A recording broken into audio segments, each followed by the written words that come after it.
안녕하세요. 약관과 차트를 보는 박수용 손해사동사입니다. 많은 분들이 골절되고 다치면 이제 골절 진단금, 수술비, 그다음에 입원비, 실비 청구는 하시는데 놓치고 있는 보험금이 있다는 거 알고 계시나요? 바로 후유장애 보험금인데요.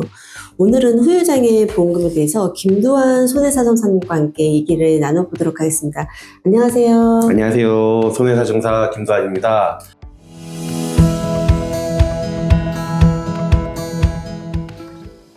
네, 오늘은 많은 분들이 설마 이게 되겠어? 라며 포기하시는 후유장애 보험금에 대해서 속 시원하게 말씀드리겠습니다. 사정사님, 보통 이제 장애하면 많은 소비자분들은 이제 휠체어를 탄다든지 아주 좀 심각하게 다친 경우만 이제 또 장애라고 생각하실 수 있는데, 개인보험에서 말하는 후유장애 조금 다르지 않나요? 네, 아주 중요한 지적이신데요. 이 보험에서 말하는 후유장애는 생각보다 우리에게 아주 가까이 있습니다. 쉽게 말해서 치료는 끝났는데 일단 내 몸이 예전 같지 않다, 좀 불편하다, 그러면은 내가 가입한 보험의 후유장애 보험금을 한번 검토해 볼 필요가 있죠. 예를 들어서 다리 수술을 했는데 예전처럼 움직임이 잘 나오지 않는다거나 혹은 허리에 금이 가서 기능의 장애라든지 어떤 변형의 장애가 있을 수도 있거든요. 이런 경우는 장애에 가입하신 상해보험의 후유장애에 해당되실 수가 있어요. 절대 국가장애인 등록과는 다르니까 그 차이점을 좀 아시면 좋겠습니다.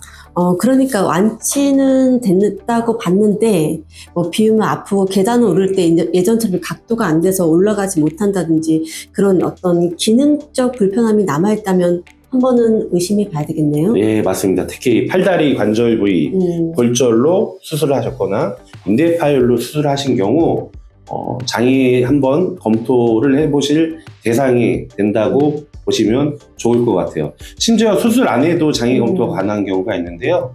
척추의 압박골절이라고 하는 진단이 있습니다. 이 압박골절의 경우는 일단은 장애에 무조건 일단 인정 대상이 된다, 이렇게 보셔도 될 것 같아요. 그러면 오늘 제가 좀 얘기하고 싶었던 부분이 이제 소멸시효 부분인데요. 보통 이제 보험금 청구에 대한 소멸시효는 3년이잖아요. 그렇다면 후유장애 소멸시효는 어떻게 되는지, 혹시 이제 10년 전에 내가 압박골절 됐어? 근데 그 당시에는 이제 후유장애라는 걸 몰라서 청구 못 했는데, 그럼 골절 진단금, 입원비, 이런 것만 받았어. 근데 지금 이런 영상이라든지 요즘 들어서 이제 후유장애를 알게 된 거야. 이런 거 청구 가능할까요?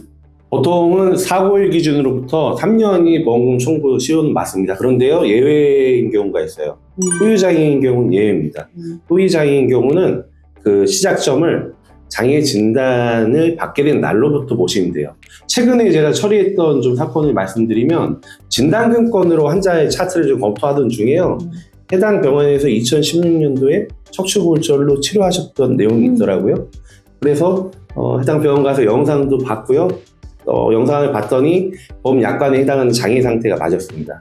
그래서요, 올해 1월이죠. 2016년 1월에 해당 부분에 대한 장애 감정을 주치 있게 요청을 했고요. 그래서 그 장애 감정한 내용 가지고 보험금을 최근에 금액까지 말씀드리기는 어렵지만 꽤 고액의 보험금을 수령하셨던 경우도 있습니다. 그렇네요. 10년이 지났는데 보험사에서는 소멸시효 지났다고 이제 보통 그렇게 계속 주장하잖아요. 이때 이제 보험 약관의 논리가 조금 궁금한데 조금 설명해 주시겠어요? 보험사도 처음에는 당연히 그렇게 주장을 합니다. 3년이라고. 근데 약관의 논리가 들어가는데요. 아까 말씀드렸듯이 보험금 청구권 소멸시효는 3년이 맞습니다. 3년이 맞긴 한데요.